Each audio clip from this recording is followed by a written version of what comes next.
Hi, and welcome to this instructional video on the Allan Holdsworth tune, Joint Ventures.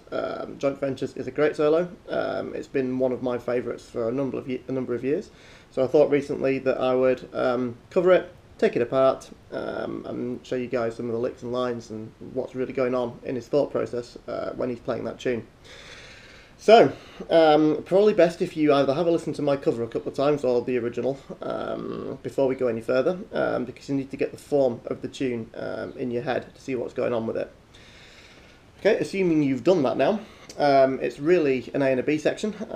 Your A section is basically just A minor 7 through most of it. That is pretty much what he's thinking. He's thinking diatonically in key for the majority of the solo, which is that A section. The B section is just dominant chords that descend in a cycle. Starts on a D flat 13 and goes down in minor thirds. So the B section is D flat 13, B flat 13, G 13, E flat 13. Then it goes back to the A minor 7 when you go back to the A section. Okay, so perhaps have another listen to the tune now and get that in your head and try and listen for where the chord changes occur. You will hear that when it comes to the E flat, I believe, worth checking, that Holdsworth anticipates the bar line and actually changes key a couple of beats early. It just increases the tension. You'll spot that if you look at the transcription, which incidentally is below in the description tab.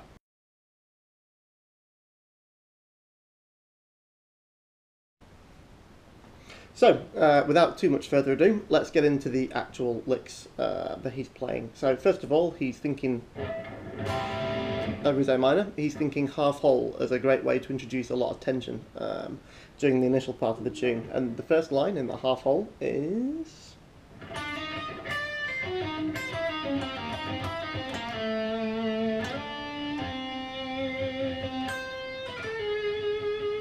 Notice that when he comes out of that, he's landing on the major 7 there. So he's referencing melodic minor. He does that quite briefly, actually, as he passes through this Dorian section here, which is...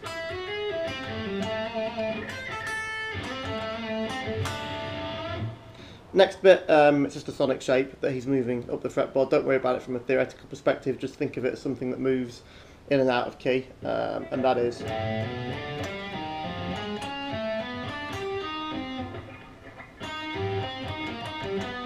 Try that again.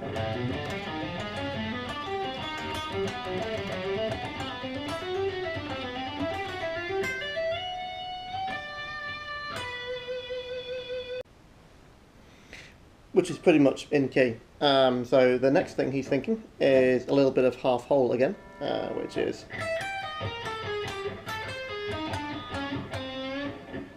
Then he goes into a lick which is in key. All in key, this.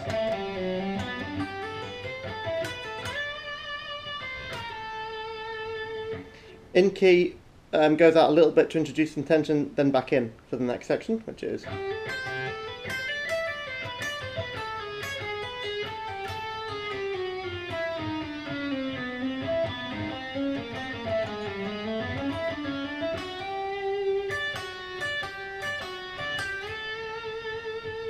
Most of that is in A Dorian, in key.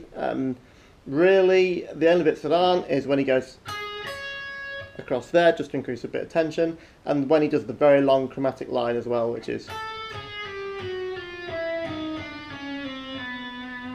It's just a means of reaching a target tone, which in this case is this note here. So you can go...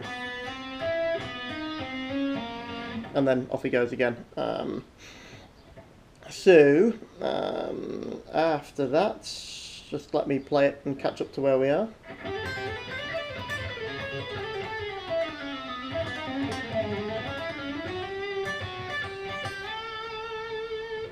Oh yeah, it's another half whole section which he employs, which goes...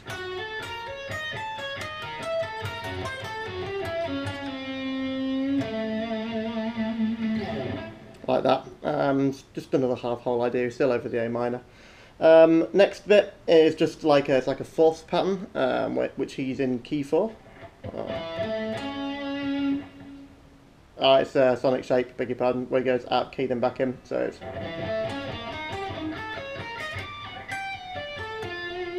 chord change. This is quite nice that he plays over the first dominant chord. He goes.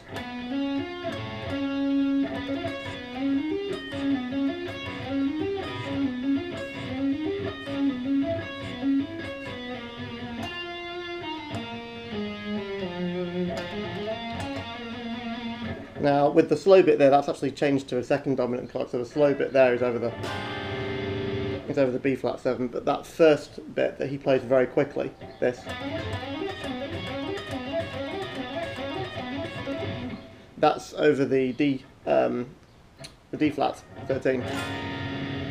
And the purpose of it, and if you break it down theoretically a little bit, you've got the 7th, root, major third again, which is nice, but then he slides up, so you've got the 9th, sharp 11th, 13th.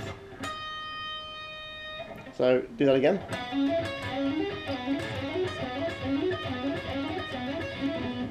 He's getting all the extensions in there and creating a Lydian dominant sound over that first dominant chord.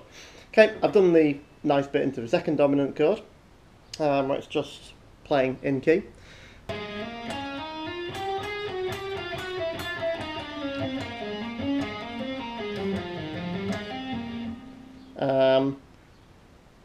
That's all the second dominant chord, sorry. This now is the third one. The first note of which, think of this as a separate lick and practice this one separately. Technically, it's by far the hardest one to do at speed, but the thought process behind it is relatively simple. What he does is this.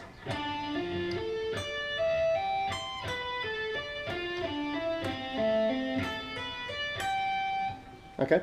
But from a thought perspective, I think he's thinking of this dominant chord when it comes up. Instead of it being a specific dominant chord, I think he's thinking of it in terms of its relative Dorian.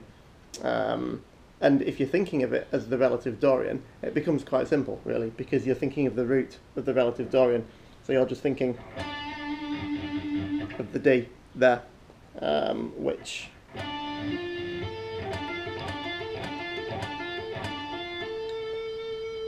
you're actually playing a minor triad, is all that is, in which case, which is your root, flat third, fifth, all on one string, all on the D string.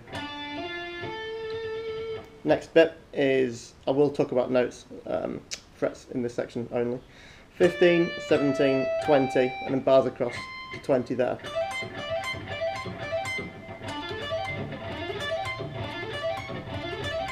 Like that. Okay, then... so 16, 14, 19, 15, 12, 14, 15, 12, 15.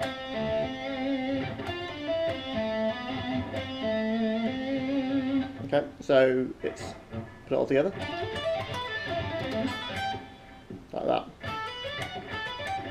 Which is just 10, 12, 15, bar to 15. One last time for that section. Then he goes. All this stuff now, going with fourths, is in key for the final dominant chord, which is...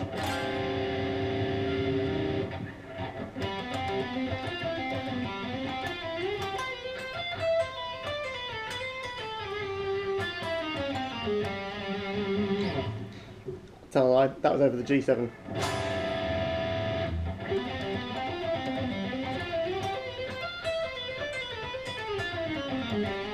That's where it hits the E flat 7, 13, and where he goes.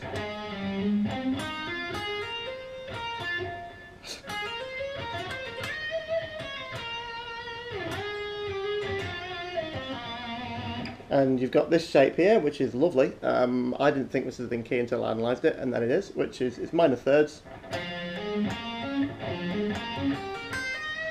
Like that, which is 8 and 11. On your A string, your D string, then your B string, then your E.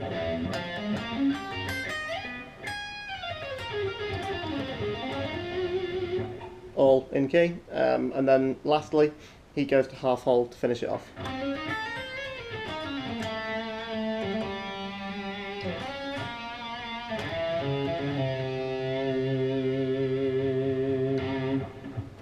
Okay, so if you have a look through the tab for most of those exact fingerings, that should give you an idea of exactly what's going on. If you've got any questions, feel free to send them through to me, and I'll do my best to answer them for you.